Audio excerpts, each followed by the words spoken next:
দেখবেন পুরা রমজান মাসে রোজা রেখেছে 30টাই, তারপরেও তার ঈদ শেষে দেখা গেছে 3 থেকে 4 কেজি 5 কেজি ওজন বেড়ে গেছে। এই রিজনটা কি জানেন? সে ক্যালোরি কাউন্টটা বোঝে না।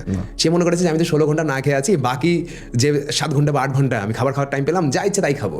কি হয় যে রমজান মাসে নর্মাল টাইমের আমি কথা বলি, সকালবেলা আমরা 500 ক্যালোরি নাস্তা করি অন অ্যাভারেজ, তারপরে দুপুরে 12টার সময় আমরা টুকটাক কিছু খাবার খাই, সেখানে হয়তো আরো 500 ক্যালোরি খাই না, 300 ক্যালোরি খাবার খাই, কত গেল 800 ক্যালোরি।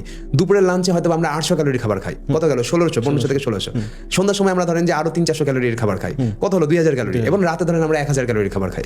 ছেলে মানুষ হলে 3000 ক্যালোরির খাবার আপনি সারাদিনে খান। মেয়ে মানুষরা যাদের ওজন কম, যাদের হাইট ছোট, সাইজে ছোট, তারা হয়তো 2000 ক্যালোরির খাবার খান। এবার দেখেন রমজান মাসে আমরা কি করি, সেহরিতে আসি, সেহরিতে আমরা এত ওভারলোড করে খাবার খাই যে সেহরিতে আমরা 1000 থেকে 1500 ক্যালোরির খাবার খেয়ে ফেলি। ধরেন 1500 ক্যালোরির খাবার খাই মানুষ, একটা মানুষ অন এভারেজ 1500 ক্যালোরি শুধু সেহরিতেই খায়।